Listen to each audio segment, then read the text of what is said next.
नाराज है। सूत्रों के हवाले से बड़ी खबर, जेपी नड्डा के साथ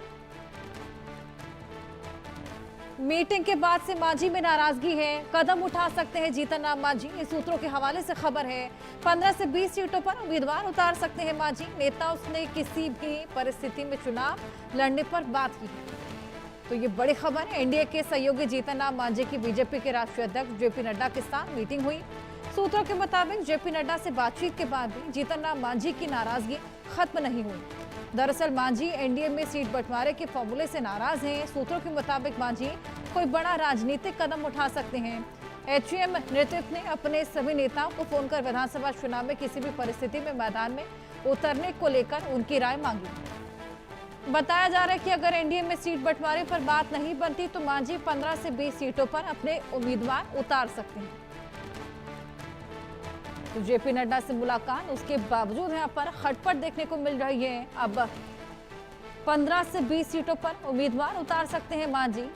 खासा नाराज चल रहे हैं। सूत्रों के हवाले से बड़ा खबर। अब देखना होगा कि आगे क्या फैसला लेते हुए नजर आते हैं। हालांकि कल एक बेहद बड़ी बैठक रही। जेपी नड्डा, अमित शाह, तमाम दिग्गजों की मौजूदगी, बिहार के तमाम मंत्रीगण इसमें पहुंचे हुए थे। सीट शेयरिंग को लेकर बातचीत की गई, लेकिन एक बार फिर चिराग पासवान और मांझी में जो पेच फंसा हुआ था, अड़ा हुआ था, फिलहाल चिराग पासवान सहमत होते हुए नजर आए, लेकिन जीतन राम मांझी अब भी अड़िग हैं। अब कोई बड़ा कदम उठा सकते हैं। नेताओं से किसी भी परिस्थिति में चुनाव लड़ने पर। आइए और जानकारी इसको लेकर लें। शैलेंद्र हमारे सहयोगी हमारे साथ जुड़ गए हैं। शैलेंद्र, उठापटक अभी भी देखी जा रही है। जो खटपट थी अभी जीतन राम मांझी और चिराग पासवान, जिनको मनाने के लिए तमाम कवायदें थी। हालांकि चिराग पासवान फिलहाल पॉजिटिव नजर आ रहे हैं, माने हुए नजर आ रहे हैं, लेकिन जीतन राम मांझी अब भी नाराज। जी बिल्कुल, जीतन राम मांझी की नाराजगी यही है कि चिराग पासवान जो चाह रहे थे वो मिल गया, लेकिन जीतन राम मांझी को नहीं मिल पाया, उपेंद्र कुशवाहा को नहीं मिल पाया। और नाराजगी की यही वजह है और साफ तौर पे है, ये कल जैसे चीजें सामने आई या मीडिया में जैसे चीजें आई, वैसे ही दोनों नेता सक्रिय हो गए। और जो कहे कि उपेंद्र कुशवाहा है वो कहने लगे अभी बातचीत पूरी नहीं हुई, दिल्ली में बातचीत होगी। यानी कि जिस तरह से एनडीए में जो चीजें चल रही थी, ऑल इज वेल का नारा दिया जा रहा था, वो नारा जो है जैसे ही फार्मूला सामने आया कि आखिर चिराग पासवान जो चाह रहे थे, जितना चाह रहे थे वो मिल गया और इन लोगों को नहीं मिल पाया। और यही वजह है कि इन लोगों को लगा कि नहीं, गुंजाइश है और हम कुछ कर सकते हैं।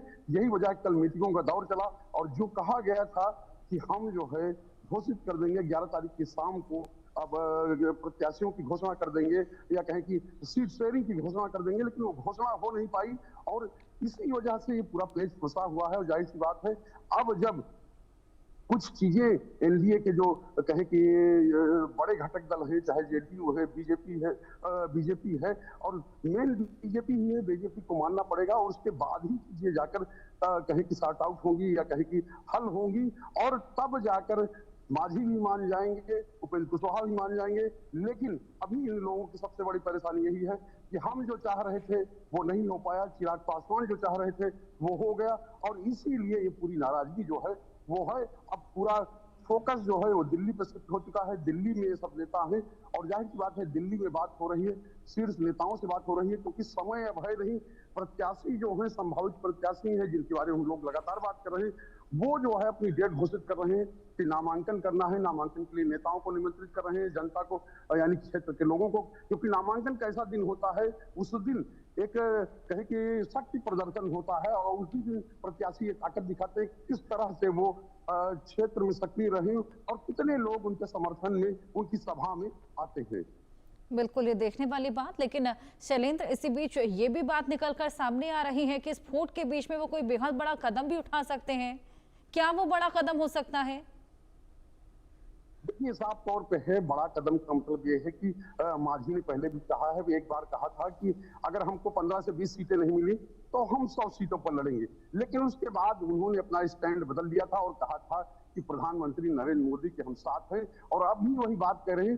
तो बड़ा कदम कोई उठाएंगे ऐसा लगता नहीं, लेकिन कुछ चीजें उनको और मिल जाएंगी, कुछ उनको और कहे कि सीटें मिल जाएंगी तो उस पर वो मान जाएंगे, क्योंकि उनका साफ तौर पे एक चीज कहना है कि हमारा जो दल है, हमारी जो स्थिति है, पिछली बार से हम मजबूत हुए हैं। पिछली बार जो हमको 7 सीटें मिली थी, 4 सीटें हमने जीती थी, तो इस बार ज्यादा सीटें मिलनी चाहिए और ज्यादा सीटें मिलेंगी, ज्यादा सीटें हम जीतेंगे और हमारे दल को, यानी जो उनकी पार्टी है, हम पार्टी है, उसको जो क्षेत्रीय दल यानी राज्य स्तर के दल के मान्यता मिल जाएगी और मान्यता के लिए वो सबसे ज्यादा परेशान है और ये बात वो बार बार कहते रहे हैं। और उपेंद्र कुशवाहा का भी अपना एक अलग प्रभाव है, क्योंकि उनकी जो कहे कि बिहार में जाति एक सच्चाई है और जातीय समीकरण में उपेंद्र कुशवाहा फिट बैठते हैं। और जिस तरह से उन्होंने पिछला चुनाव लड़ा था कुछ सहयोगी दलों के साथ मिलकर, एनडीए से अलग थे और तब उन्होंने कई सीटों पर परेशान किया था एनडीए को, या कहे कि कई सीटों पर हारने का भी सबब बना था। और अब चूंकि साथ में है तो उनको भी लगता है कि हमारी जो संख्या है या हमारा जो जनाधार है उसके आधार पर हमारे साथ न्याय नहीं हो रहा है। और यही वजह है कि पूरे बातचीत के क्रम में शांत रहने वाले उपेंद्र कुशवाहा अचानक जो है बिल्कुल देखना होगा क्या बड़ा राजनीतिक कदम यहाँ पर मांझी उठाते हुए नजर आते हैं।